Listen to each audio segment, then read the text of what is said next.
Hi hello.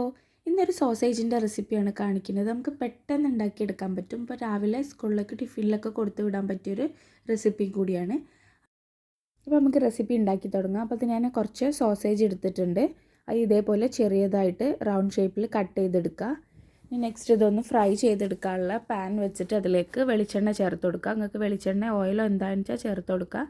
ഞാനിവിടെ ഒരു 2 table spoon വെളിച്ചെണ്ണ ചേർത്തിട്ട് ഒരു മീഡിയം സൈസുള്ള ഉള്ളി ഇതേപോലെ ചെറുതാക്കി കട്ട് ചെയ്തിട്ട് നന്നായിട്ടൊന്ന് വഴറ്റിയെടുക്കുക.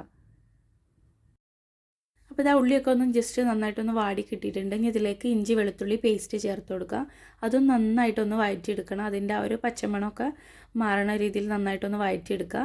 അതിനുശേഷം കുറച്ച് കറിവേപ്പിലയും ഒരു പച്ചമുളകാട്ടോ ചേർത്തിട്ടുള്ളത്. എരിവുണ്ടായതുകൊണ്ട് ഒന്നേ ചേർത്തിട്ടുള്ളൂ. അപ്പോൾ ഇത് നന്നായിട്ടൊന്ന് മിക്സ് ചെയ്ത് കൊടുക്കുക. അടുത്ത കഴിഞ്ഞ് ഇതിലേക്ക് പൊടികളൊക്കെ ചേർത്ത് കൊടുക്കുക. ചില്ലി ഫ്ലേക്സ് ഒരു 1/4 ടീസ്പൂൺ ചില്ലി ഫ്ലേക്സും അതുപോലെ തന്നെ മഞ്ഞൾപ്പൊടി ഒരു 1/4 ടീസ്പൂണ്, കുരുമുളക് പൊടിയും ഗരം മസാല ഒക്കെ ഒരു 1/4 ടീസ്പൂൺ ചേർത്ത് കൊടുക്കുക.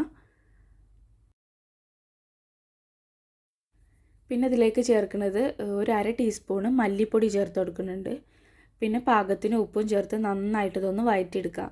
അപ്പോൾ ഞാനിതിൽ ചില്ലി ഫ്ലേക്സും കുരുമുളകൊക്കെ ചേർത്തതുകൊണ്ട് ഇതിലേക്ക് കുറച്ചൊന്ന് എരിവൊക്കെ ഒന്ന് ബാലൻസ് ചെയ്യാൻ വേണ്ടിയിട്ട് കുറച്ച് കെച്ചപ്പും കൂടി ചേർത്ത് കൊടുക്കണം കേട്ടോ. 1 ടീസ്പൂണോ 2 ടീസ്പൂണോ ഒക്കെ ചേർത്ത് കൊടുക്കുക.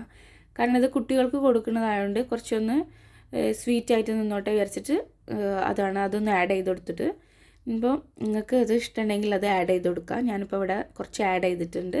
എന്നിട്ട് നന്നായിട്ട് ഇതൊന്ന് മിക്സ് ചെയ്തതിന് ശേഷം ഇതിലേക്ക് സോസേജ് ചേർത്തിട്ട് നന്നായിട്ടൊന്ന് ഫ്രൈ ചെയ്തെടുത്താൽ മതി. അപ്പം പെട്ടെന്ന് ഉണ്ടാക്കിയെടുക്കാൻ പറ്റും.